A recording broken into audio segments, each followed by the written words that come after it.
Víctor Hugo, tal vez no solamente pensar en los bolivianos, sino pensar que este fenómeno de las estafas piramidales se da a nivel mundial.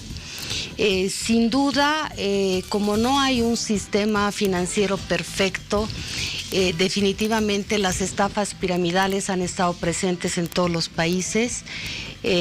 Hay que recordar que inicialmente estamos hablando en el año 1920, el conocido caso Fonzi en Estados Unidos prácticamente ha dado inicio a todo lo que ha sido los antecedentes en la historia de todos los países de estafas piramidales. El año 1920, un migrante italiano llegó a Estados Unidos e introdujo un esquema de negocios en base a estampitas postales, que fue en esos años fue muy conocido. Aproximadamente fueron 20,000 familias afectadas en Estados Unidos, con más de 50 millones de dólares que se esfumaron de un día para otro. Recordar que este caso se hizo muy conocido porque un periodista, a través de una nota de prensa, fue el que destapó este caso, empezó a cuestionar cómo funcionaba el esquema de negocios de este comerciante italiano y pues a raíz de eso se destapó el caso Fonzi en Estados Unidos. Después hemos tenido otros casos en España también, y aquí en la región podemos referirnos al caso Cabrera en el Ecuador, o también en el Perú en la década de los 80, de los 90, y por supuesto en nuestro país no es ajeno a ese tipo de comportamientos del mercado en realidad también, y hemos tenido pues antecedentes en la década de los 80, el caso Finza, el caso Orcobol, el caso Multiactiva, más adelante el caso Rogel o el caso NFN también, que seguramente durante esta entrevista vamos a ir abordando de manera detallada. Así es, lo vamos a ir desarrollando adelante. Tomando en cuenta estos casos recurrentes de estafas piramidales que se vivieron en distintas partes del mundo y muchos casos bolivianos también, ¿cómo podríamos protegernos de caer en estas estafas? ¿Qué medidas debemos tomar en cuenta para evitar ser víctimas de ellas? Fundamentalmente, Paola, yo quiero destacar la labor de los medios de comunicación. Es importante que a través de los medios de comunicación se llegue con información a la población.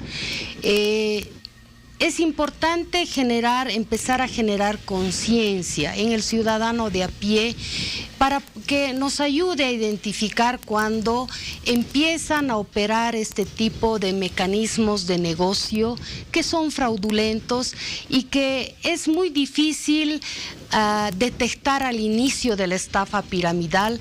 Habitualmente, en la experiencia que hemos tenido como país, en los casos que hemos mencionado, se ha destapado, pero ya cuando la cantidad de damnificados por lo mínimo estaban por las 15,000 víctimas, y por supuesto familias que habían perdido su dinerito, sus ahorros en estos mecanismos de negocio fraudulento. No, porque esto comienza por etapas, ¿no? En una primera etapa, un determinado número de inversionistas, los llaman así, los que pueden cubrir con el dinero de los otros inversionistas que llegan después de mayor cantidad, y ya cuando la cantidad es demasiada, evidentemente, ahí ya no hay forma de hacer sostenible una estafa de semejante naturaleza. Así es, Víctor Hugo. Habitualmente este tipo de mecanismos de estafa son iniciadas por una persona o un grupo de personas que idean un mecanismo de negocio para aprovecharse de los ahorros de la gente. Al inicio este mecanismo se inicia con pocas personas, generalmente son amigos de los autores o familiares de los autores, y como usted decía, Víctor Hugo, van cooptando a más cantidad de gente en base a la confianza, porque a los primeros inversores se les ofrece réditos y esos réditos pues se les cumple, se les paga, y eso genera que las personas vayan ganando confianza en los autores de este mecanismo de estafa piramidal. Es importante que las autoridades podamos advertir cuando estos mecanismos recién están empezando a funcionar. Lamentablemente, en la mayoría de los casos y de la experiencia de otros países también, y lo decimos lamentablemente porque las autoridades de supervisión y regulación del sistema financiero son las que generalmente tienen la responsabilidad de alertar de este tipo de mecanismos. Y en la mayoría de los casos, ya cuando la estafa piramidal ha ido avanzando, pues recién las autoridades son alertadas. Hemos tenido nosotros una reciente experiencia en el caso de Pi Diamond. Actualmente nosotros, desde la Autoridad de Supervisión del Sistema Financiero, hemos advertido que esta empresa, a través de una organización, estaba pretendiendo introducir un mecanismo de estafa piramidal a través de la inversión en diamantes. Hemos iniciado acciones penales en aquellos lugares donde hemos advertido que empezaron a operar. Estamos hablando del departamento en la ciudad de Santa Cruz, en la ciudad del Alto, aquí en La Paz, también en Chimoré, en Ibigarzama, en Cochabamba, también en Quillacollo, ¿no? Hemos iniciado acciones penales y resultado de ello, el principal involucrado actualmente está detenido en el penal de Palmasola, resultado de nuestra acción efectiva. Lo que quiero destacar del caso de Pi Diamond es que nosotros creemos que en este caso hemos podido intervenir a través del Ministerio Público, por supuesto, al inicio de una posible estafa piramidal.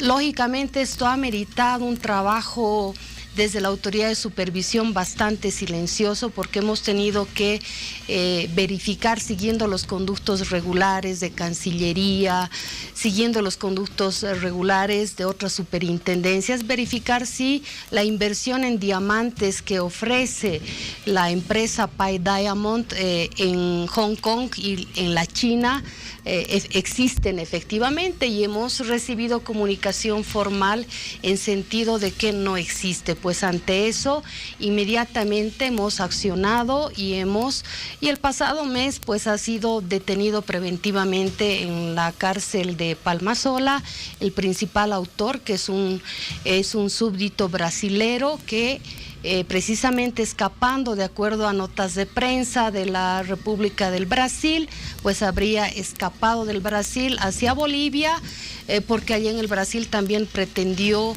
generar un mecanismo de fraude similar al que estaba iniciando aquí en nuestro país. Justamente en ese país donde se habría iniciado esta organización delincuencial, ¿verdad?, de Pi Diamond, que se inició en Brasil.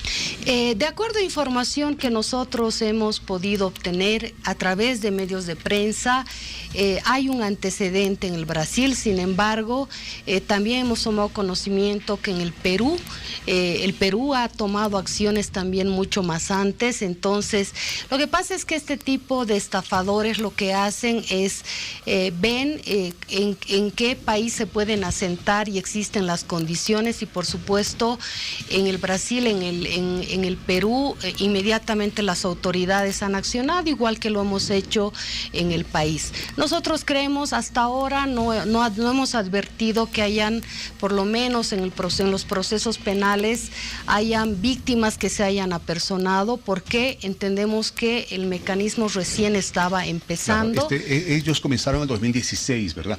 Pero son tan agresivos, ¿no?, tan calculadores, tan inescrupulosos, que cuando se presentaron como empresa, como Pi Diamond en Bolivia, hicieron un acto pero impresionante en Santa Cruz. Tenemos algunas imágenes, ¿verdad, señor director? Hace unos momentos habíamos logrado captar algunas de ellas, pero impresionante, donde se presentaban muchas personas, incluso con sus carteles, con $315,000, $245,000, como si hubieran sido realmente personas que, apostando por esta empresa, pues lograron multiplicar sus fortunas. Vemos ahí una impresionante cantidad de gente, veíamos en algunas de las imágenes, ¿no es cierto?, que asistían precisamente al acto inaugural, pero ellos tienen muchas artes, muchas formas de poder captar a la gente, engañar a la gente. Así es, Víctor Hugo. Este tipo de autores de esquemas de negocio fraudulentos generalmente utilizan mecanismos de motivación hacia el ciudadano con el pretexto de las inversiones. Quiero recordar que no es la primera vez que uno de estos líderes empieza un esquema piramidal. En el caso Rogel, yo quiero recordarle a la población, era un ex pastor de una iglesia evangélica, lamentablemente, que se decía ser líder de una iglesia evangélica y que empezó primero prometiendo inversiones. Hay que recordarle a la gente cómo funcionaba en el caso Rogel, para que la gente también identifique cuando está frente a uno de estos esquemas de estafa. En el caso Rogel, lo que se les exigía era, se les ofrecía bienes inmuebles o vehículos o microempresas. Entonces, supuestamente el beneficiario tenía que depositar entre el 35 y el 45% del costo del bien inmueble, vamos a suponer una casa, y en el lapso de 180 días, la empresa Rogel era la que le entregaba la casa. Se entendía que el resto del 55% lo asumía la empresa Rogel. ¿Con qué plata? Con la plata de otros depositantes. Y así va creciendo la estafa piramidal.